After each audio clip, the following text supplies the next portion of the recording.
Alaska. Beautiful, magnificent mountains, vast glaciers. Alaska was discovered in 1741 by Vitus Bering.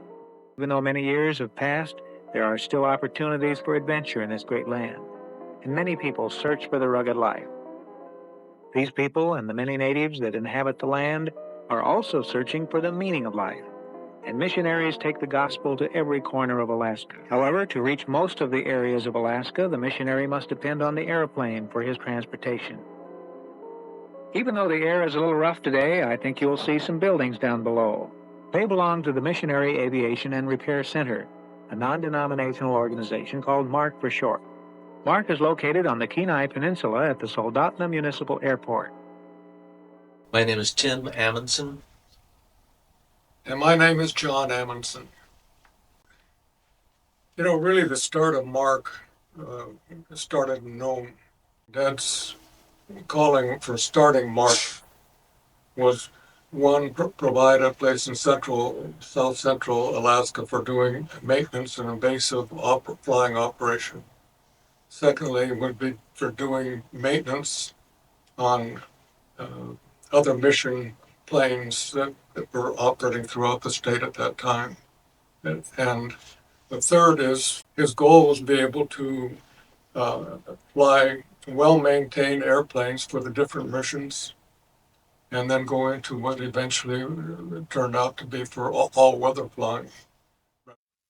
So Dad's concern was because, 25 years of flying in Alaska and many inclement weather, all the maintenance had to be done outside, and some of it had to be deferred. So his dream was to set up an area somewhere in south central Alaska to service all the missions throughout the state. My name is Dwayne King. I'm with Kingdom Air Corps, and we've been a mission in Alaska since 1999. And I first got my heart for Alaska in 1965 when a flight instructor from Alaska told me about his life up here. And he said that there is a ministry in Alaska called Arctic Missions and another one called MARC. Well, we finished our schooling and it was time to come. So I contacted Roald Amundsen. And in conversing with Roald and Harriet, we began to make plans on coming up here to prepare and get used to flying and get some experience. I began work as a mechanic in the old hangar in 1968. This time period gave me a heart for Alaska, and we would stay here for the rest of our lives. God has been good. I give him the glory. I give him the praise to have kept me safe in over 15,000 hours of flying in Alaska. I got my beginnings here of how to do it safely, wisely, and effectively to help in church planting throughout the state. We can give as much credit to Mom for the starting of MARC as you can for Dad, and neither one of them are going to take credit for it. Mom's role is equal as anything that Dad did. Mom was she was the bookkeeper and secretary, and the greeter, smiler, something down there up until A receptionist. I don't know, in the 90s, That probably. was Here every day. Every day. Dad was firmly convinced the Lord will always provide. And he has. And, that's once again one of the best, testimonies that can be given is, where MARC is today.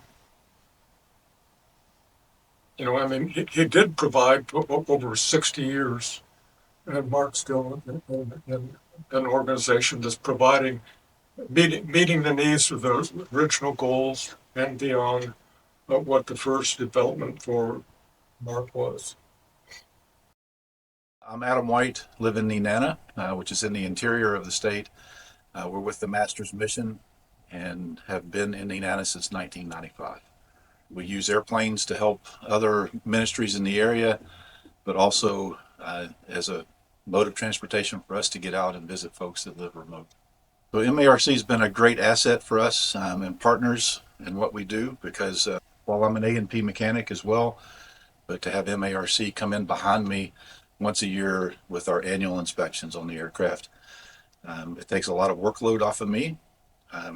The accountability that I have with that, somebody else looking over my shoulder with the work that I've done throughout the year prior, and then knowing that they're here to do all the heavy maintenance that I need to get done, and they've got the resources with tools and equipment. Knowing that that MARC is here not just for our aviation needs, but the friendships that have been established, and then the knowing that folks care about who we are as a person, and the emails and phone calls, sometimes just to check in and see how we're doing, means a lot. My name is Alicia Fries, and my husband and I work with Tenalian Bible Camp out in Port Allsworth, Alaska.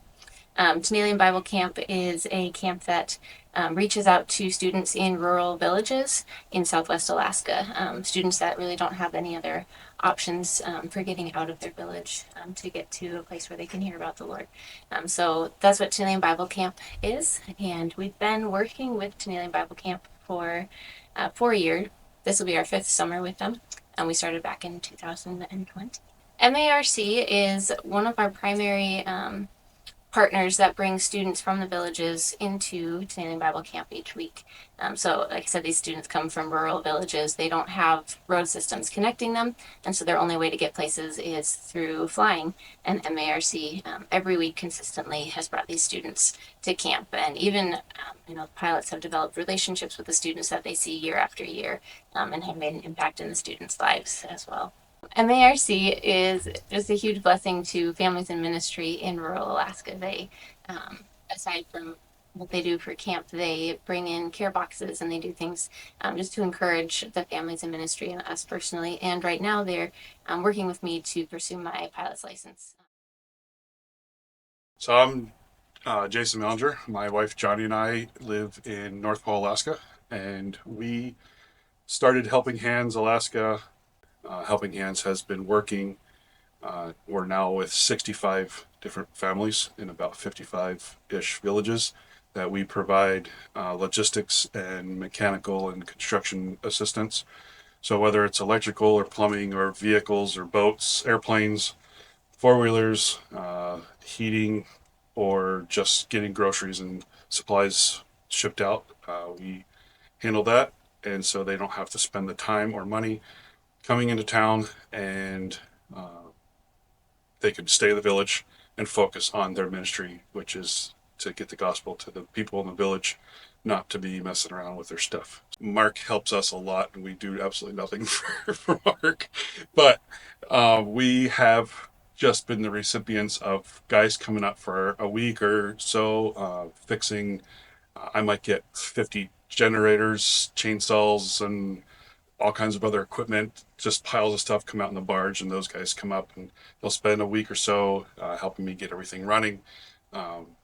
We have vehicles. A couple of the guys are a lot better mechanics on some of these newer vehicles and use their expertise to get some stuff taken care of. And then, especially with Dwight, Dwight does a lot of flying with me. I haven't flown for 13 years, but now my job requires me to get back into flying, so I'm happy to have a competent instructor that flies with me at the beginning of every season and make sure I'm going to come home at the end of the day.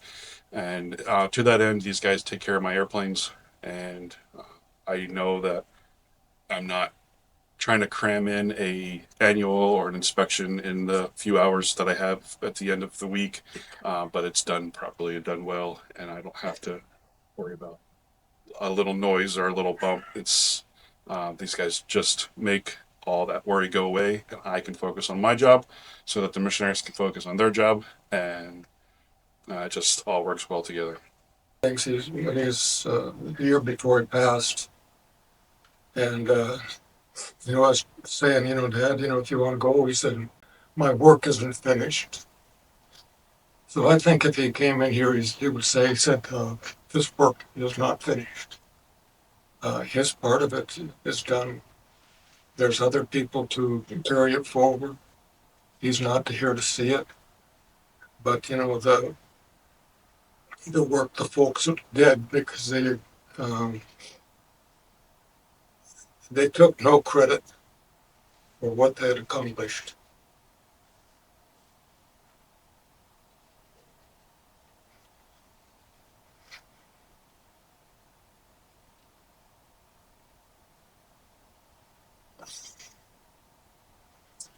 But they're getting their credit. They're with God.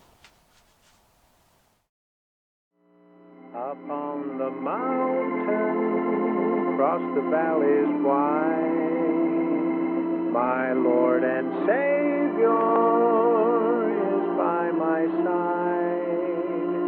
Though the storm clouds gather, He'll guide my way, and I shall see Him some sweet day. This work is not finished.